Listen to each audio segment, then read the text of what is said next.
What's going on, everybody? It's Bryan Power. Welcome to the Power 5 here on Wager Talk TV for Thursday, August 24th. This is the show, of course, where we run through where the market's moving today, who to sell high on, who to buy low on, favorite stat of the day, and finally, we round it out with a free pick, our power play of the day. Now, on yesterday's show, the power play of the day, admittedly, was a dud. We're transparent here. We're not going to run from that.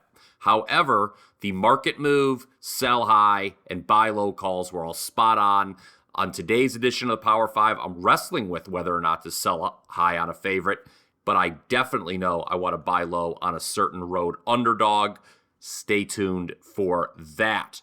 But first, a reminder, please go ahead and smash that like button, give this show a thumbs up, and please comment away on YouTube. Tell me if you like what you're hearing, if you agree with the power play of the day, if you disagree with it, share your own favorite bets for Thursday's card.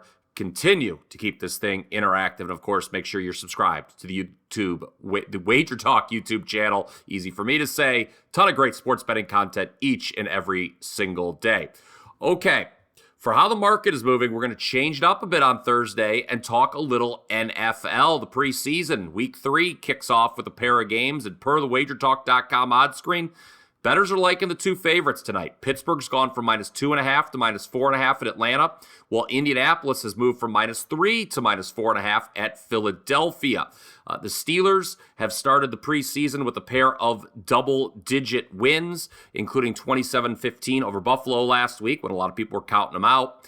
The Colts and the Eagles, you look at that matchup, Colts seem to be the far more interested side. At least that's what bettors think. I've seen some people talk about laying the first half number with Indianapolis, but regardless, just so you know, for today's two NFL preseason games, bettors have laid the points in both matchups. Okay, let's get to MLB now, and as we move to our sell high section. I was right to sell Tariq Skubal in Detroit yesterday while the rest of the world was seemingly buying. Didn't think that the Tigers should be favorites over the Cubs, and sure enough, the Cubs won that game. Well, for today, I really wanted to sell Arizona as a home favorite against Cincinnati. Arizona right now around -160 on the money line. But on further review, this is not a good spot for the underdog Reds, who played a doubleheader yesterday, won both games, while the D-backs were off. Plus, the D-backs have revenge for a prior 3-game sweep that occurred in Cincy back in July. So, I'm sorry, there's no obvious sell-high candidate on today's card. Never want to force anything, so no official sell-high here for Thursday. But for buy low, there's a pretty obvious candidate, and it's the Rangers, who are on a season-high 6-game losing streak and a slight underdog at Minnesota tonight. 7:10 Eastern start. I know the Rangers have struggled to hit on the road and just struggled to hit period as of late. And Twins starter Pablo Lopez, he's not allowed a single run in any of his last 3 starts. But Andrew Heaney, who goes for Texas, been pretty sharp himself. 4-0 with a 3.09 ERA his last 7 starts. Texas also had the off day Wednesday, while the Twins lost in extra innings. I kind of like the spot here for the Rangers to get back on track. Yes, Minnesota scored 7 runs yesterday, but they were pretty fortunate to hit 3 2-out home runs off Corbin Burns.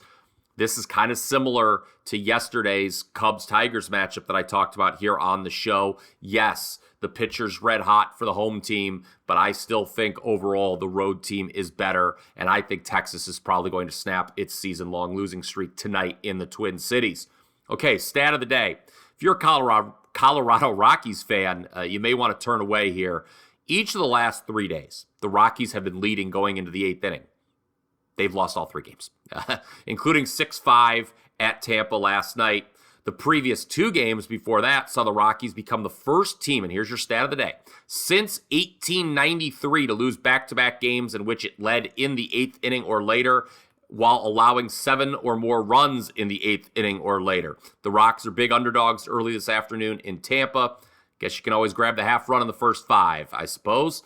But that's not going to be a play for me. Just wanted to let you know that, tough break if you've bet Colorado at all in the last 3 days. Now, before we get to the power play of the day, I just want to remind everyone that despite losing my only client play last night, which was the Astros, tough break, up 3-0. They leave the bases loaded in the bottom of the 10th, lose 7-5. But despite all that, Still on a 13-5-1 run the last 7 days in all sports, so I can't complain. I'm also number one so far at Wager Talk in the NFL preseason, hitting 80% overall, including a perfect 4-0 with totals. The soccer season's off to a great start, 75% across all European leagues. It was a 3-0 sweep last Saturday in the EPL in dominant fashion. College football is kicking off this weekend as well. I was number one in CFB last year with plays rated 4% or higher, hitting 60% for the full season.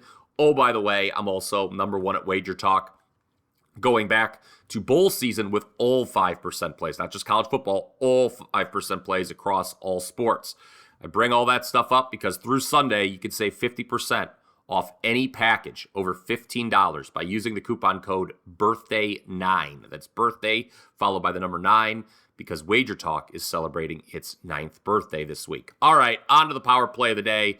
Playing the White Sox as a minus 150 moneyline favorite is not something I would normally recommend. However, let's make an exception today as they are at home against the lowly A's.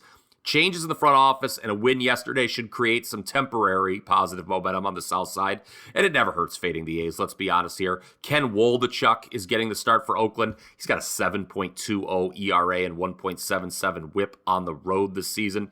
For what it's worth, okay, I talked about maybe not wanting to lay the price with the White Sox. Well, they are 10-5 this season as a home favorite of minus 125 to minus 175.